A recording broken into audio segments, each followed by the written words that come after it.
Cala il sipario bis, ha deciso di tirare remi in barca, niente Cuffaro bis. Il sindaco di Raffadali passerà il testimone, così i dipendenti comunali alla vigilia del voto hanno voluto tributargli stima e affetto.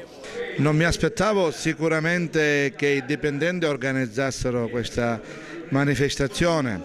La cosa mi lusinga molto, si vede tutto sommato che sono riuscito a lasciare un'impronta sulla mia amministrazione. I dipendenti sono coloro che mi hanno collaborato, se ho raggiunto gli obiettivi che ho raggiunto è grazie anche a loro, e fare questa grande festa l'ultimo giorno del mio mandato mi gratifica moltissimo.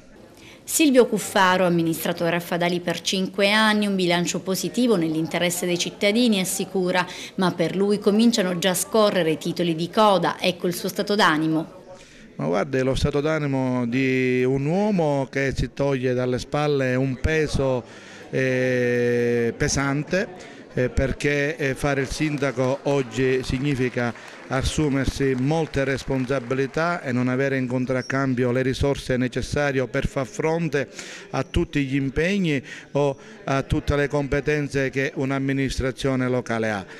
E uno dei suoi ultimi atti è la consegna di questa struttura ai raffadalesi, una sala multimediale. Ma guardi, dovevo inaugurarla un mese fa e l'avrei fatto in grande stile. Siamo arrivati proprio il giorno prima del voto, non ho organizzato una manifestazione in grande perché non voglio strumentalizzare o non voglio che altri strumentalizzassero l'evento. Però era una sala che è pronta ed è giusto che prima che vada via, visto che è un lavoro che ho portato avanti io e di questo devo ringraziare l'ufficio tecnico, il geometrano Cera, l'architetto Curabba, che hanno curato e hanno fatto sì che un cantiere scuola potesse realizzare e completare questa meravigliosa struttura che la lascio al mio successore, la lascio a tutti i cittadini. Un ringraziamento particolare per il completamento di questa opera va fatto naturalmente al direttore del cantiere, al direttore dei lavori, che è l'architetto Giussi Catalano. È una sala che può ospitare più di 300 persone e che sarà utilizzata oltre come cineforum per proiettare dei film ai bambini o anche agli anziani o a tutti gli altri cittadini. Sarà una sala che può essere utilizzata oltre che per convegni anche per manifestazioni teatrali.